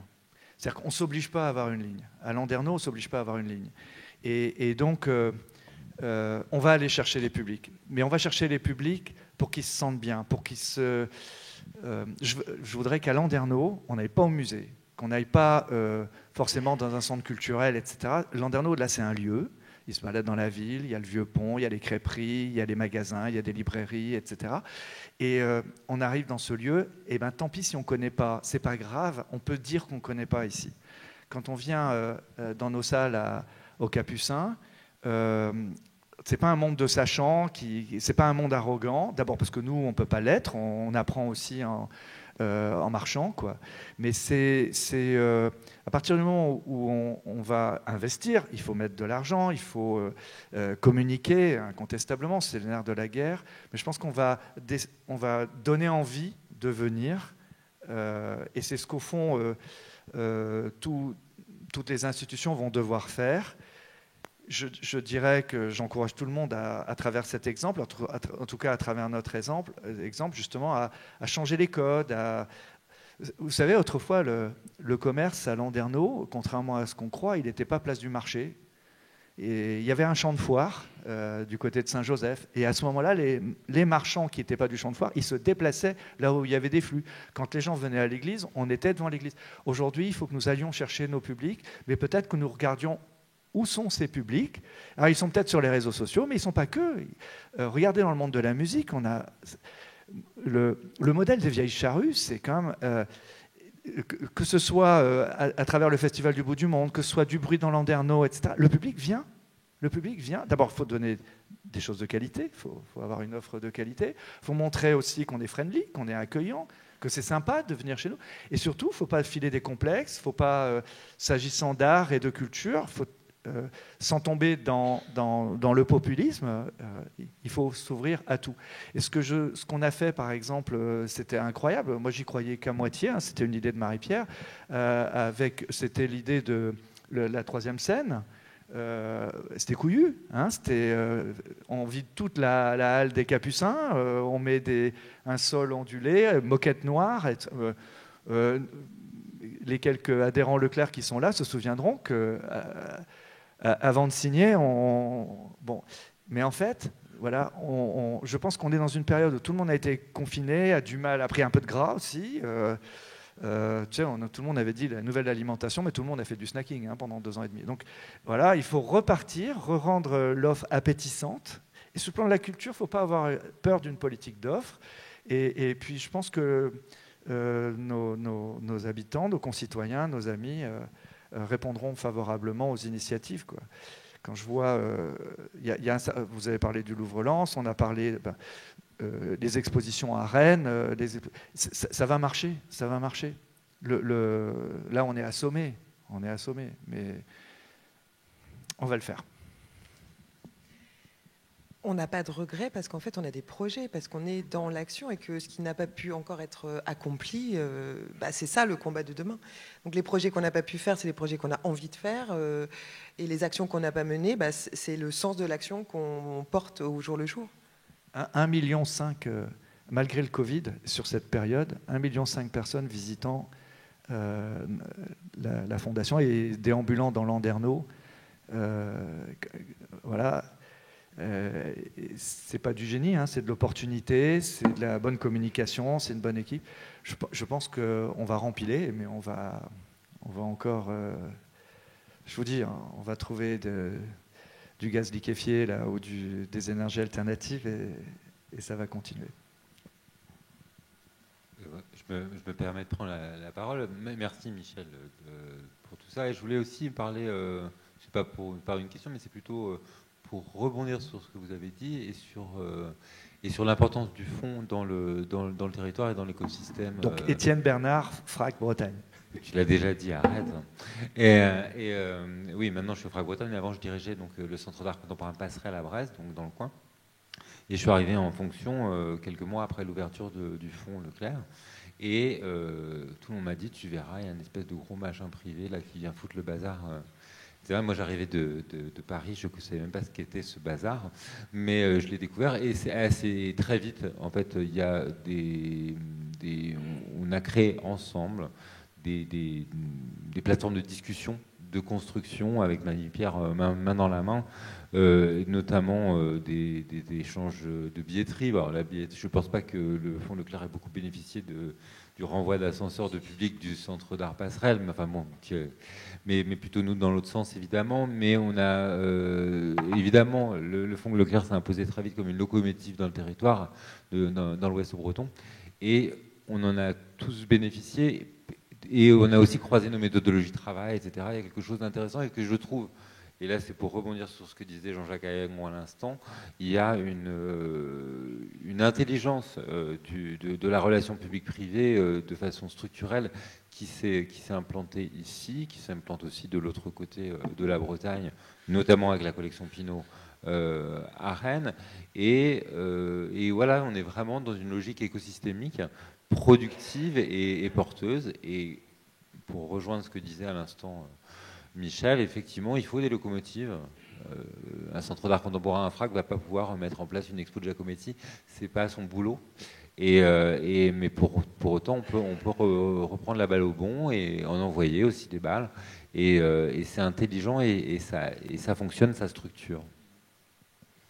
Si vous me le permettez, c'est important aussi que nous, Fonds, on remercie la qualité des interlocuteurs qu'on a trouvés en arrivant ici à Landerneau. Et donc, Étienne, tu en fais partie. Mais ce soir, je salue aussi la présence de Marianne Dillasser, qui est avec nous, de l'abbaye de Daoulas, Sophie Kervan et parmi nous aussi du musée de Pont-Aven. Bon, tout à l'heure, je disais des liens d'amitié, mais on a eu aussi, nous, la chance ici en Bretagne de faire ces rencontres et de pouvoir nous appuyer sur ce qui était déjà là avant nous, quoi, et de travailler ensemble sur ce territoire que certes, voilà, on est venu investir, mais qui ne manque pas par ailleurs à la fois d'initiatives, de moyens, d'outils et d'ambition. Ce qui caractérise toutes ces personnes qu'on vient de citer et toutes celles avec qui on est en réseau, c'est que nous sommes je ne vais pas dire des militants, mais des propagandistes d'une Bretagne ouverte. Parce que ça a été vraiment un débat à un moment donné. Et moi, je trouve formidable aujourd'hui de pouvoir s'assumer, être breton, de Landerneau, et en même temps d'accueillir des artistes internationaux. Enfin, vous savez que l'exposition Henry Moore, c'est dans le monde anglo-saxon, c'est le Rodin, enfin, c'est l'équivalent d'un Rodin dans le monde anglo-saxon, et il y avait eu une exposition à la Fondation Magde, et puis les dessins d'Henry Moore au musée Rodin, justement. En fait, que ça se passe ici, à Pont-Aven ou ailleurs, nous, on n'a pas fait particulièrement un choix de programmation, on était ouverts. Et c'est toi qui avais rencontré la fille d'Henry Moore, hein, et en fait, vous voyez, quand on est en réseau comme ça, on ne connaît pas au départ, ou pas particulièrement, enfin on a une culture générale, mais on va regarder Wikipédia, et puis après et Patrick est venu avec nous à Londres, enfin à 100 km au nord de Londres. On marchait dans les crottes de moutons et dans les champs où il y avait toutes les sculptures d'Henry Moore et tout. On s'est dit, on se demandait si on ne jouait pas dans une cour trop grande pour le faire. Et en fait, ça nous est donné de pouvoir le faire. Ça se construit, c'est du travail, c'est de l'argent, mais on l'a fait. Mais on est dans cette Bretagne ouverte où nous, évidemment, on a envie de faire connaître Didou, on a envie de faire connaître... Mais on a envie d'accueillir aussi le meilleur du monde et d'en faire profiter les habitants. Et on n'a pas de dette là-dedans, c'est juste du plaisir. C'est juste du plaisir partagé. Alors on fait très attention avec Patrick, avec la ville de Landerneau, à préserver la déontologie. Il y a le secteur public, il y a les collectivités, il y a le privé, etc. Il ne faut pas qu'on soit pris à revers de complaisance, etc. Mais en fait, dans la réalité, tous les gens qui sont là, et vous-même, autant que vous y participez, vous savez bien que ce qui nous guide, c'est cette ambition commune, c'est un affect partagé. On ne fera jamais une exposition qu'on n'a pas envie de faire, hein, et personne ne nous imposera ni un commissaire, ni une exposition qu'on a envie de faire. Comptez sur les femmes qui sont autour de moi pour m'empêcher de faire ça. Et en fait, sur les 10 années qui vont venir, on a des projets costauds. Nos mécènes, c'est à nous d'aller les convaincre, parce qu'il ne faut pas croire que parce que c'est Leclerc qu'il ne faut pas aller... c'est beaucoup d'argent, hein, quand même, il faut aller convaincre, rassembler. Mais nous pensons aujourd'hui qu'il y a de la place pour une offre culturelle de qualité. Nous pensons qu'il y a place aussi pour un discours peut-être régénéré, en tout cas diversifié, pour aller chercher des jeunes publics qui sont partis sur les réseaux sociaux et qui vont peut-être moins au musée. Et puis, voilà, il faut mettre un peu la flamme pour sortir de cette léthargie qui nous a engoncés pendant le Covid, quoi. Mais moi, je trouve déjà bien les expositions que vous faites à la Galerie de Rouen, là. C'est super. Et dans le réseautage dont tu me rappelles à chaque fois qu'il ne faut pas que j'oublie Saint-Divy, Daoulas et tout ça, je suis très fier de cette communauté, mais j'insiste là-dessus, quoi. Moi, quand j'étais jeune, tout le monde se foutait des baffes. On était dans Astérix, c'était les querelles de village. Aujourd'hui, on sent bien qu'il y a une communauté culturelle, en tout cas une communauté de vie qui fait qu'on peut faire les choses ensemble, quoi. D'autres questions ? C'est une question pour Monsieur le ministre. Quels sont les critères que vous utilisez pour choisir entre une initiative privée ou une initiative publique? On a bien compris qu'elles étaient complémentaires, mais le ministre, quand il doit encourager, décider, il a des choix. Quels sont les critères qu'il utilise? Merci. Écoutez, ces critères sont très simples. Ce sont les critères de la qualité, de la sincérité, de l'honnêteté, de la disponibilité à l'égard de la création, du respect du patrimoine. Donc je crois qu'on fait très rapidement la part entre ce qui vaut la peine d'être soutenu et ce qui ne vaut pas la peine d'être soutenu. Les uns et les autres, notamment Michel-Édouard, nous l'ont rappelé, ici à Landerneau, une initiative privée ne s'est jamais manifestée à travers des projets médiocres. Ces projets ont toujours été d'une très très grande qualité et seront toujours d'une très très grande qualité. C'est la raison pour laquelle ils sont dignes de respect, ils sont dignes d'attention et ils sont dignes surtout qu'on se mobilise pour leur réalisation quand on peut le faire. Mais ces projets pourraient être portés par des institutions publiques. L'essentiel, c'est finalement le contenu des choses, c'est la qualité, toujours la qualité. Il ne faut jamais soutenir la médiocrité. Alors je sais bien que, et l'un d'entre vous l'a évoqué, peut, en région, comme on dit aujourd'hui, se poser parfois pour les institutions, qu'elles soient d'ailleurs publiques ou privées, une question extrêmement sensible, c'est celle de leur relation avec le milieu artistique local. Je crois que cette relation doit toujours être extrêmement attentive, respectueuse, mais elle ne doit pas conduire à des formes comme ça de complaisance à l'égard d'une création qui serait réputée plus intéressante tout simplement parce qu'elle se déroule dans votre entourage. Au moment du bicentenaire de la Révolution française, donc en 1989, je travaillais à ce moment-là pour la ville de Paris, le maire de Paris m'avait confié un budget pour faire des commandes pour divers espaces publics à Paris. Et j'avais notamment... J'avais fait une commande à Gérard Garouste pour le Châtelet, un rideau de scène pour le théâtre du Châtelet. On avait ces commandes, je ne vais pas vous énumérer toutes ces commandes. En tout cas, l'un des projets était de doter la seule mairie d'arrondissement de Paris qui n'avait pas de décor peint du 19e ou du début du 20e siècle d'un décor peint. Et j'avais pensé pour ce décor à un artiste italien qui vit à Paris, à Valerio Adami. Et est arrivé le jour où j'ai dû aller présenter le projet de Valerio Adami au conseil municipal du 12e arrondissement. Et à ce moment-là, il y a eu une bronca.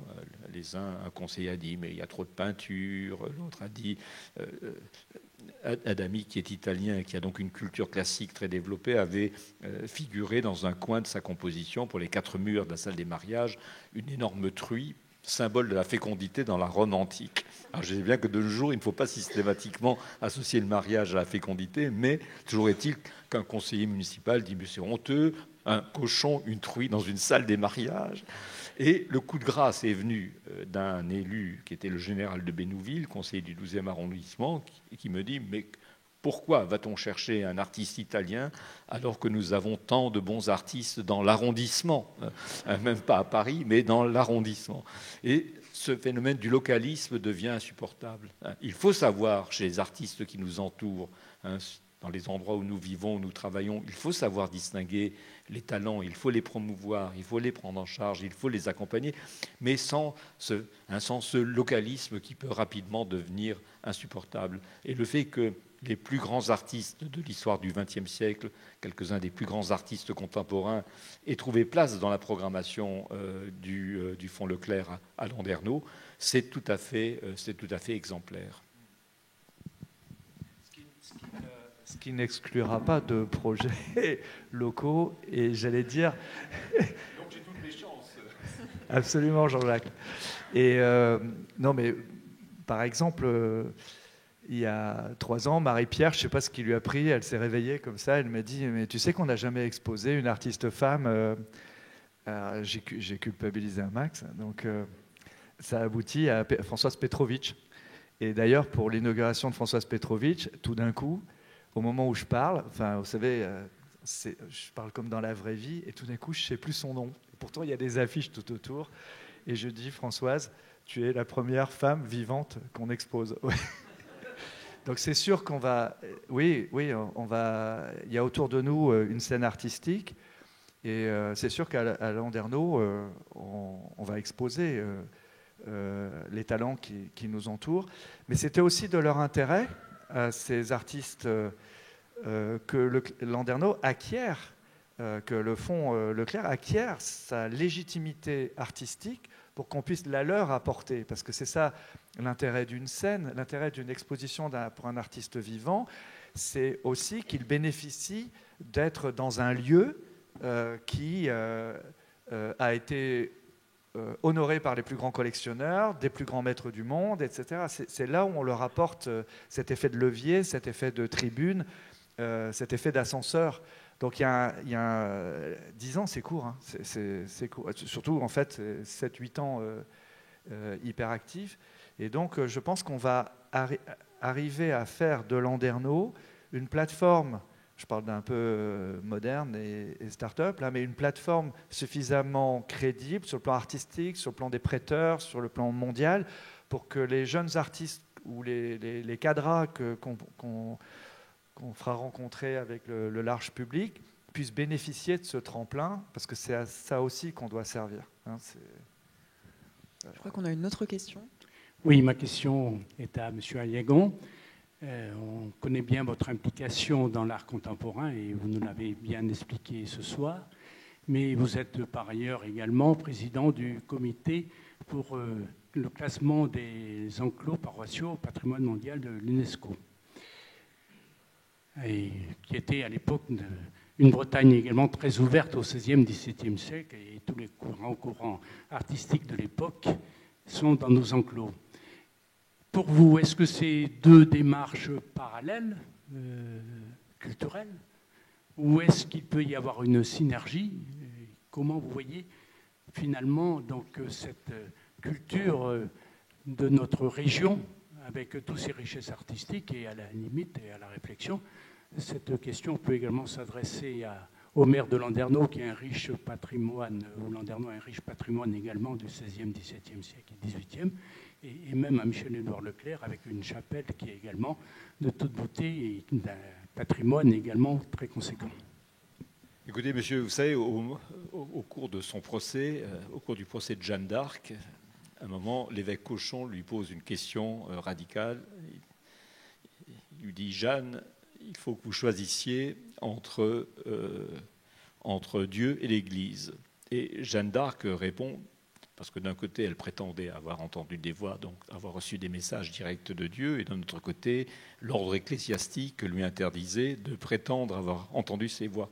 Et Jeanne d'Arc répond « M'est avis que Dieu et son Église sont la même chose. » Donc elle marquait ainsi qu'elle était une très très grande théologienne, mais également une femme de bon sens. Ben, moi, je vous répondrai pareil sur le patrimoine et la création. M'est avis que c'est la même chose. Tout simplement parce que tout ça, ça forme notre culture. Le patrimoine, c'est ce que nous avons reçu, mais la création, c'est ce qui enrichit le patrimoine quotidiennement. Et le patrimoine, la création d'aujourd'hui deviendra le patrimoine de nos descendants, de nos enfants, de nos petits-enfants, de ceux qui nous succéderont sur cette terre. Donc il ne faut pas opposer l'amour du patrimoine et l'intérêt pour la création. Je regarde Marie, je vois qu'elle est très attentive parce que c'est ce qu'elle fait quotidiennement au Louvre-Lens, qui expose les collections du Louvre, mais par ailleurs accueille également des expositions d'artistes contemporains. Quand j'étais président du château de Versailles, j'ai eu l'audace d'ouvrir la programmation du château à des expositions contemporaines, ce qui m'a valu des éloges, mais également énormément de critiques, et parfois des critiques violentes, au point même où j'ai dû affronter 3 procès. À 3 reprises, on m'a convoqué au tribunal administratif. La première fois, le plaignant était un prince de Bourbon-Parme, et je trouvais d'ailleurs que ça faisait très chic sur les papiers, sur les actes du procès, Bourbon-Parme contre Ayagon. Je me disais vraiment que ma vie n'était pas ratée, que si ma mère voyait ça, elle aurait compris que j'étais arrivé au plus haut sommet finalement de la vie sociale. Mais toujours est-il qu'à chaque fois, naturellement, ces procès ont été perdus par le plaignant, par les plaignants d'ailleurs successifs. Et à chaque fois, je me suis dit que c'était bien triste que des gens soient convaincus que l'intérêt pour la création contemporaine, le désir de la mettre à la disposition des gens, parfois de la présenter dans un contexte inédit, celui d'un grand patrimoine, et le respect de ce patrimoine, l'amour de ce patrimoine, le souci de le mettre en avant, de le restaurer, de le rendre plus accessible au public, que ces 2 soucis étaient contradictoires. Il faut, dans le même temps, être immensément respectueux à l'égard de tout ce que nous avons reçu des siècles passés et totalement disponible à l'égard de la création de notre temps. Quant à la candidature des enclos paroissiaux à une inscription sur la liste du patrimoine mondial, vous savez que c'est une mission qui m'a été confiée par le président du département, par Maël de Calan.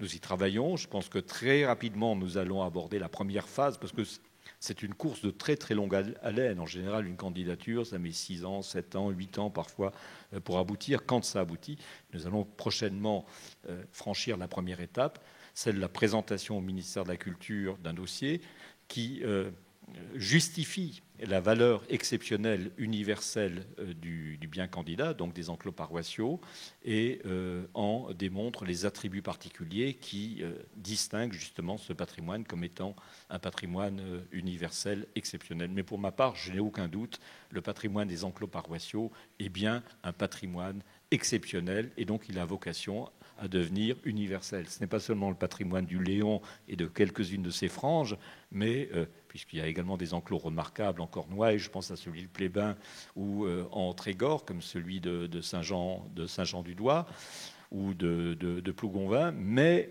voilà, ce patrimoine est un patrimoine qu'il faut porter très haut, qu'il faudra d'ailleurs au cours des prochaines années ou de la prochaine décennie veiller à parfois remettre en meilleurs états, parce que beaucoup de nos églises, beaucoup de nos ossuaires, beaucoup de nos calvaires sont dans un état sanitaire parfois extrêmement préoccupant. Mais tout cela mérite d'être pris en main. J'avais envie de vous raconter ça, parce qu'au fond, je réponds peut-être juste maintenant à la question de Pauline, d'où ça vient. C'est pas trop tard. Et en fait, maintenant que ma mémoire fonctionne, je vais vous dire l'histoire. Patrick et moi, nous avons eu un oncle qui s'appelait Guy Leclerc. Guy Leclerc, directeur de l'école Saint-Louis à Châteaulin, c'était aussi un membre éminent de la Société archéologique du Finistère. J'ai passé les week-ends de mon enfance conduit par ma mère. Mon père restait au moulin, au four. Et c'est lui qui m'a fait découvrir tout le patrimoine du Finistère, de la Bretagne. On partait le matin, on revenait le soir. Et je me suis formé à l'art et au lien entre l'art et le commerce. On va dire après qu'on est tous brodéliens, mais dans la réalité, c'est par l'histoire des enclos paroissiaux, c'est par l'histoire des commandes privées et des commandes publiques autour de Plébin, autour de nous, que j'ai compris le rôle des foires, des marchands qui ramenaient des dessins du pays flamand, du Rhin, d'Italie.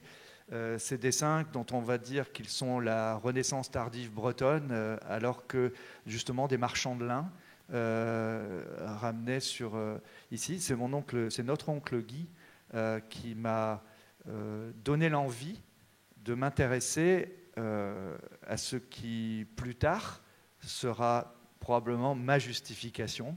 C'est qu'en tant que commerçant, au sens de l'échange, et pas simplement au sens mercantile du terme ou financier du terme, c'est justement cette idée qu'à travers des fonctions utiles, à travers des fonctions d'échange, matériel, etc., on peut ramener les contacts avec les autres. Et oui, la fondation à Landerneau, c'est ça, au fond, qui me guide. C'est pas tant de faire un lieu d'exposition, on avait un lieu, on cherchait une destination, etc., mais plus au fond, c'est de me dire, voilà, on est au début du monde, comme disait Kersalé ici, et non pas au Finistère, on est au début du monde, au début de la Terre, mais faire venir à Landerneau, à la fois en musique ou dans l'art, des gens du monde entier, c'est une manière de renouer avec ce cycle de connaissances, d'ouverture. Et je pense que nous avons, nous, Bretons, quelle que soit la génération, beaucoup à y gagner.